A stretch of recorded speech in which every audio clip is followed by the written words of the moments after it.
Hi friends, অনেকেই কিন্তু chicken রান্না করে বলে চিকেনের মধ্যে গন্ধ লাগে, তাই আমরা চিকেন খাবো না। তো যারা চিকেন খাবো না ভাবছো তাদেরকেই বলছি, এই রেসিপিটা একবার ট্রাই করে দেখো, চিকেনে একদম গন্ধ করবে না। আর যারা চিকেন খাও না তারাও কিন্তু চিকেনের প্রেমে পড়ে যাবে। বাঙালির তো আলু নলে চলে না, তাই কিন্তু আমি বড় বড় করে আলু কেটে লাল লাল করে ভেজে তুলে নিলাম। ওই তেলের মধ্যে গোটা ফোড়ন দিয়ে নিয়েছি, গরম মশলা আর তেজপাতা, শুকনো লঙ্কা, কিছুটা রসুন ছিলে রেখেছিলাম সেই রসুনটা দিয়ে নিয়েছি। তারপরে অনেকটা পেঁয়াজ কুচি দিয়ে লাল করে ভেজে নেব। ভাজা হয়ে গেলেই চিকেনটা পরিষ্কার করে ধুয়ে রেখেছিলাম সেই চিকেনটা দিয়ে এবার নাড়াচাড়া করে নিতে হবে।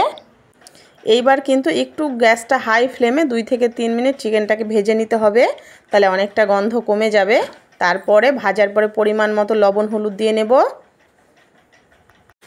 1 মিনিট নাড়াচাড়া করার পরে বেশ কয়েকটা গোটা রসুন দিয়ে দিলাম। আমরা কিন্তু রসুন খেতে খুব ভালোবাসি। তার সাথে একটা বড় সাইজের টমেটো দিয়ে নিয়েছি। এবার ভাজা আলুটা দিয়ে অনেকক্ষণ নাড়াচাড়া করে নেব। হাই ফ্লেমে 2 থেকে 3 মিনিট রান্না করার পরে বাটা মশলা দিয়ে দেব, যেটার মধ্যে আছে জিরে, ধনে, শুকনো লঙ্কা, আদা আর রসুন বাটা। তো মশলাটা দেওয়ার পরে হাই ফ্লেমে আবারও 2-3 মিনিট রান্না করব।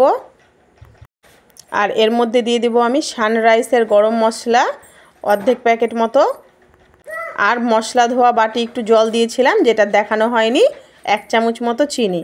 বাস, আর কিছু লাগবে না। এবার এটাকে কিন্তু ঢাকা দিয়ে কিছুক্ষণ কষাবো।